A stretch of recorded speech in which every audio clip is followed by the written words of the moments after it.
Y ahora pasamos al verso 86.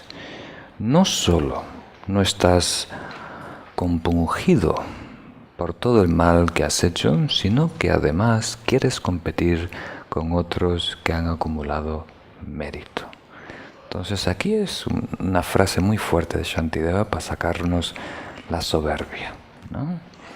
Independiente de lo que tú creas de ti mismo, ¿no? Como tú te valores, lo grandioso que tú piensas que eres. De repente hay una medida objetiva, ¿no? Por ejemplo, hay personas que a lo mejor piensan que son muy altos, ¿no? De ahí nació el complejo de Napoleón, ¿no? ¿Habéis escuchado eso? El complejo de Napoleón. Entonces, hay un metro que puede medir la estatura de una persona. Si es alto o bajo, si es fuerte o no fuerte, físicamente, si tiene buena memoria o no tiene memoria. Entonces, independiente de lo que tú creas, ¿no? Ahora de repente a alguien le va bien y a tú no te va tan bien. Entonces, si tú crees en la ley del karma, en el mérito, esa persona es más merecedora. Tú habrás hecho algo mal. Entonces, en vez de arrepentirte, ahora te peleas, luchas, te enfadas, ¿no? A esa persona es completamente ridículo. Te estás haciendo el ridículo, ¿no? Muy interesante. Este verso es, yo creo, uno de los más fuertes. Sino que además quieres competir con otros que han acumulado mérito. Quieres de alguna manera,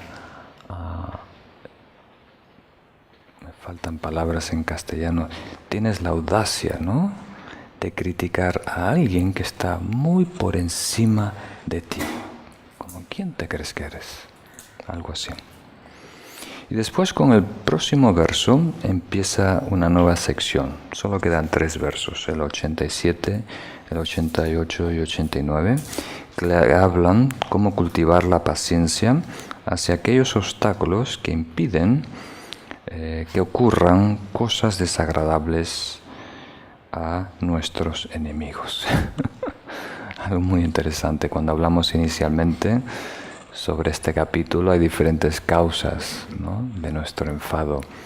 Cuando las cosas nos duelen, hay sufrimiento. Cuando surge un obstáculo que impide nuestra felicidad, ¿no?, y lo inverso a los enemigos. O sea, de repente, si a nuestro amigo le va mal y de repente hay un obstáculo que le frena. Eso, ¿no? Es en los próximos versos. Pero antes de eso, el comentario tibetano es como un manual para maestros. Dice que Shantideva no explica o no desarrolla mucho uno de los temas de la paciencia y que deberíamos invertir algo de tiempo aquí, que es cómo cultivar paciencia hacia aquellos obstáculos que nos impiden obtener lo que nosotros queremos, ¿no? Ese es como diríamos, el guión temático antes de los enemigos. Entonces aquí deberíamos aclararlo.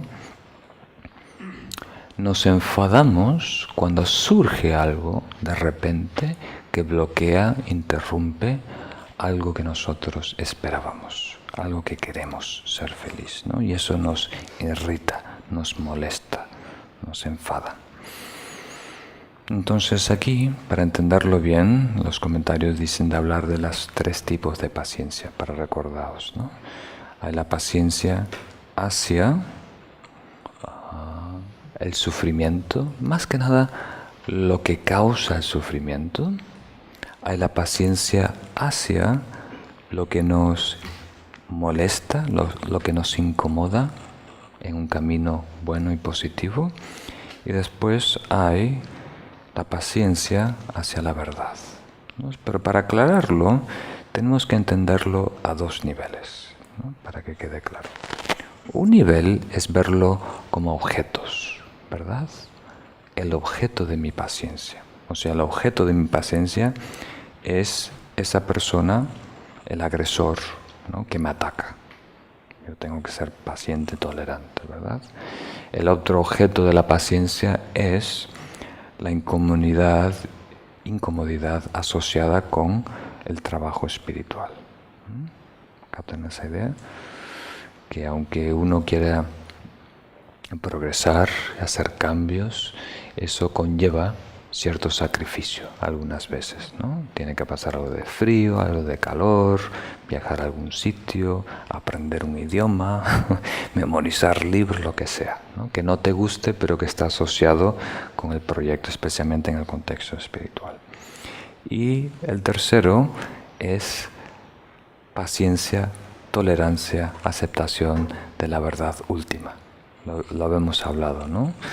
Que de repente es muy atractiva de lejos, pero cuando nos sumimos, cuando nos fundimos con esa verdad última, nos da miedo, nos asusta, la rechazamos, ¿no?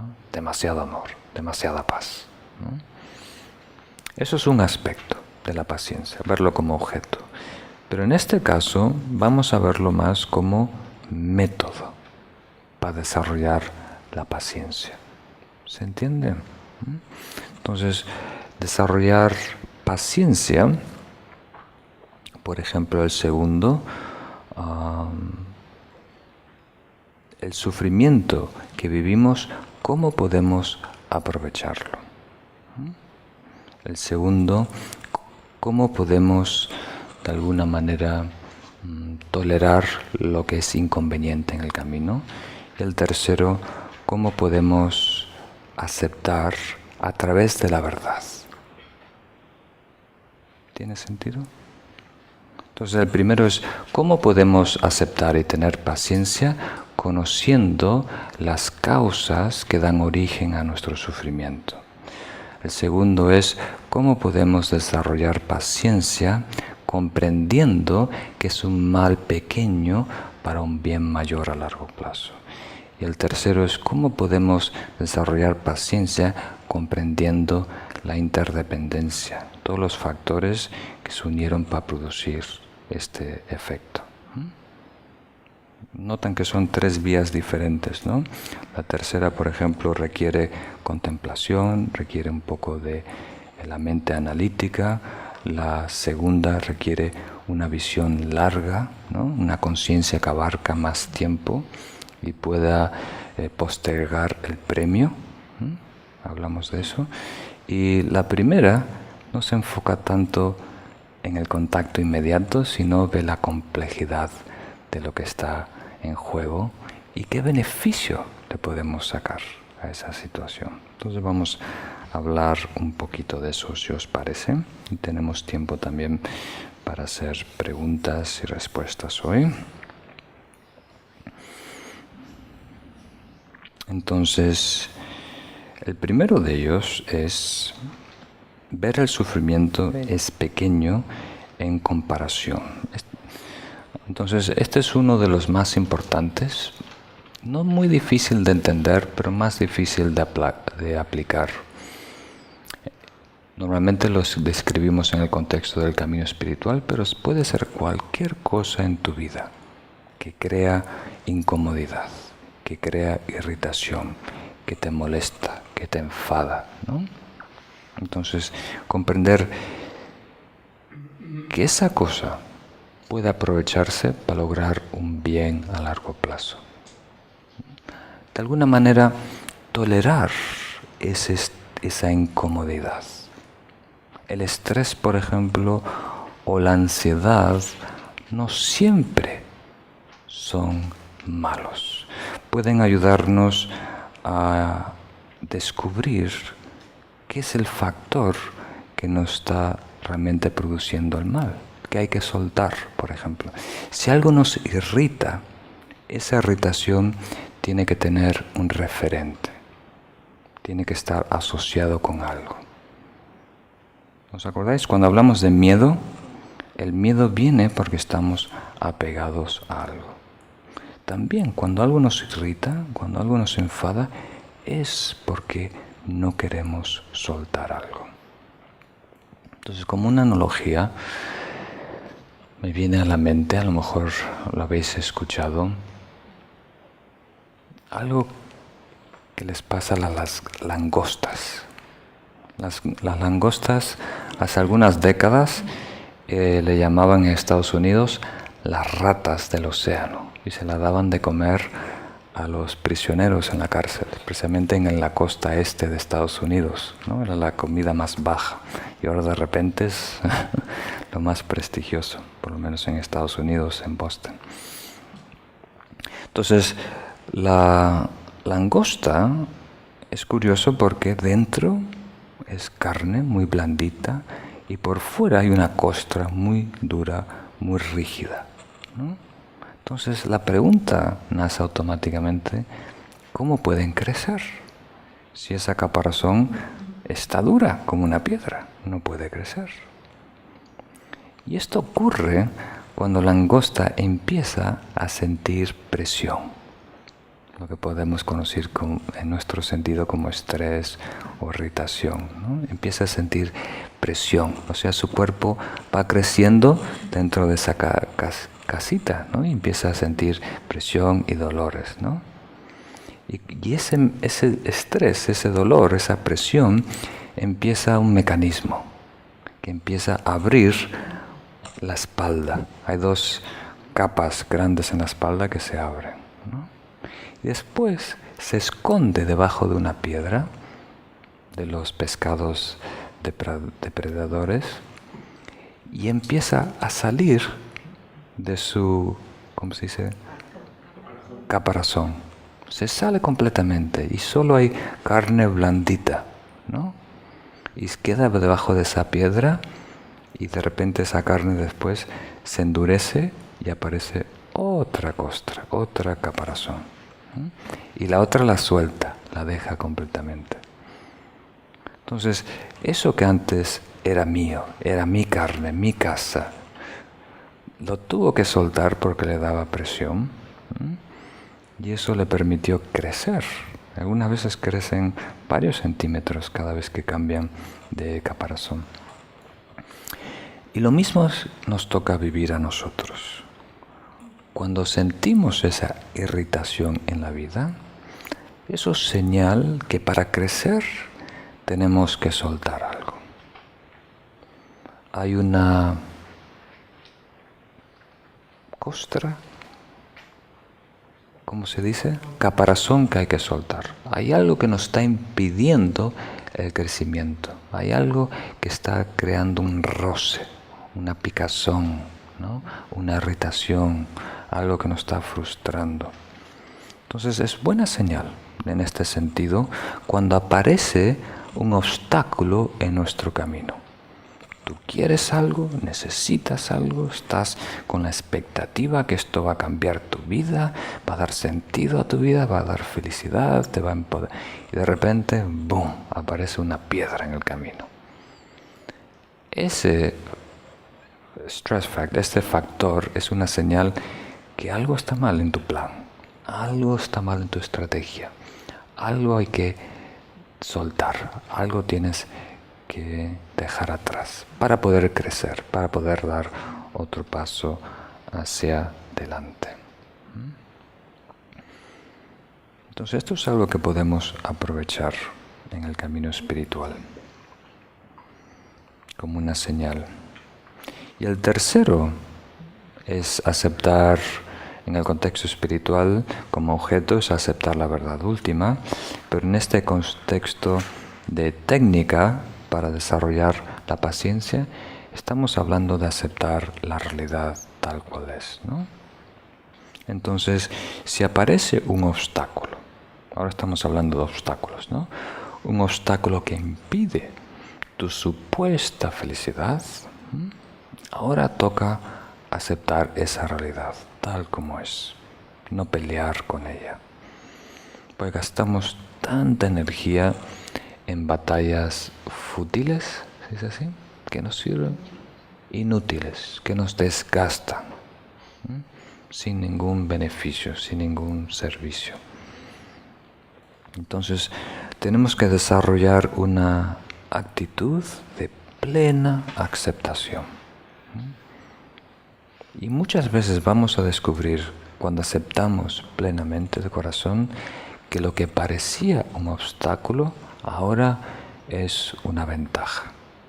Es una ventaja que nos ayuda a superarnos, nos ayuda acá hasta dar un salto más grande, ¿no? Eso en mi corta vida ha pasado muchas veces. De repente hay un obstáculo delante de mí que yo pensé que me perjudica, ¿no?, en mi avance o mis planes, pero después descubrí, no, esto es exactamente lo que yo necesitaba. Esto realmente es una indicación que a lo mejor mi plan no era adecuado. No debemos caer en el otro extremo, en el extremo de la nueva era, que dice cuando aparecen obstáculos, quiere decir que vas por mal camino, y cuando tienes el viento en la espalda, quiere decir que vas con buen camino. No es tan fácil como eso, ¿no? Muchas veces, en el contexto espiritual, obstáculos es una señal que vas en buen camino. Especialmente cuando hay algo grande en juego, hay muchas trabas. Ahora que estamos aquí preparando la venida de su santidad, muchos obstáculos. Cuando hay un evento grande, hay muchos obstáculos. Personas que de repente tienen problemas viajando, otros se enferman, hay hasta problemas climatológicos, porque hay mucho karma, residuo que hay que resolverse. Es como todas los nodos kármicos, el universo está forzado a resolverlos en poco tiempo, en poco espacio. Entonces hay mucha presión kármica cuando hay un encuentro de esta orden de resolver, de que encajen estos karmas. Entonces se madura mucho más rápido de lo habitual. Entonces, cuando estamos experimentando este viento en contra, no es necesariamente malo. O sea, todas las personas, aparte del camino espiritual, que han logrado algo importante en la vida, como Gandhi, el movimiento, muchos obstáculos. Llegó a un punto que estaban todos en contra de él, hasta su familia y amigos íntimos. Entonces hay que tener fortaleza. Y al mismo tiempo, plena aceptación. Plena aceptación otra vez no quiere decir pasividad, simplemente quiere decir aceptar la realidad tal cual es. Muy bien, entonces si tenéis alguna pregunta sobre esto lo podemos ver al final. Nos quedan tres versos por ver. Pasamos al 87. Ahora estamos en la sección, como dijimos antes, relacionada con los enemigos. Si un enemigo es desafortunado, ¿qué motivo tiene para alegrarte de ello? ¿Qué motivo tienes para alegrarte de ello? Meramente tus deseos no van a causar su infortunio. Esto tiene algo de sentido, otra vez. Si tú tuvieras ese poder mágico, ¿no?, de realmente arruinarle la vida a alguien, entonces tendría sentido pensar mal de él. Pero si realmente lo que tú piensas solo te daña a ti, no tiene manera de afectar a otro, ¿para qué te desgastas? ¿No? Entonces, una persona, Dalai Lama dice, una persona que es egoísta, muy, muy, muy egoísta, pero muy inteligente, se preocupa por el bien de otros. Una persona muy tacaña, que es muy inteligente, se preocupa de ser generoso, porque sabe que esa es la mejor manera de ganar, ¿no? Y aquí está diciendo lo mismo. No te conviene para nada gastarte en maldecir, mal pensar sobre una persona. No beneficia a ti y no perjudica a ese que supuestamente estás tratando de perjudicar. Entonces no tiene nada de sentido. Completamente fútil. El 88 nos dice, y si esos deseos hostiles le trajesen las desdicha, ¿no?, ¿qué motivo tendrás para alegrarte de ello? Si dices que así te sentirías satisfecho, puede haber algo más nefasto que eso. Entonces Entonces Shantideva dice, trata de siempre cubrir los dos lados del argumento. Y si fuera verdad, ¿no?, por alguna razón que tú sí pudieras mal pensar, maldecir a alguien, qué triste sería alegrarte, ¿no?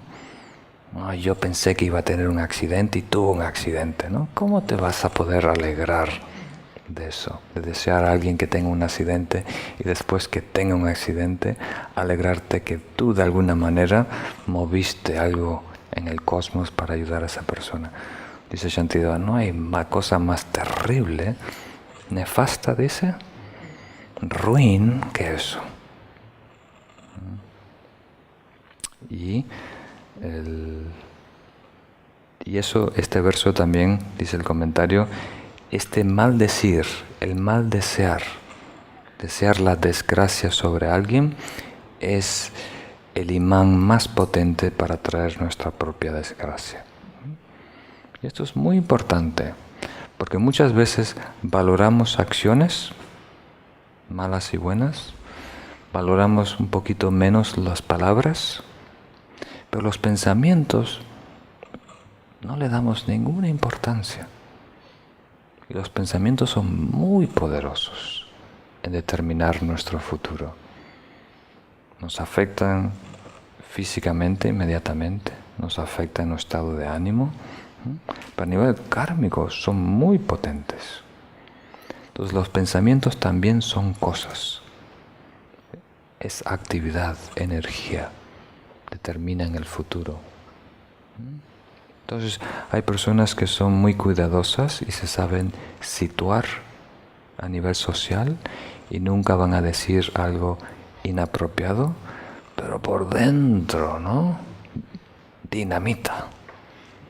Entonces, por dentro tenemos que tener cuidado de no caer en esa costumbre de pensar mal sobre otras personas, de desearle mal, porque es al revés, nos atrae todo lo negativo hacia nosotros. Y por último, el 89, ese pescador, mis propias emociones nocivas. Aquí estamos hablando a estados aflictivos, ¿no? Ese es el término. Lanza un anzuelo terriblemente afilado y si me atrapa seré cocido sin duda alguna en las calderas del infierno por los esbirros infernales. Esbirros. Esa palabra es nueva. No la conozco. Muy bien. Entonces la analogía es que el pescador es los estados aflictivos y el gancho, el anzuelo, es ese deseo. El deseo de que otra persona sufra, de que a otra persona le vaya mal, ¿no? Ese deseo es el gancho que nos lleva a una situación dolorosa en nosotros mismos. Le da todo el poder, ¿no?, a las aflicciones. ¿Captan esa idea?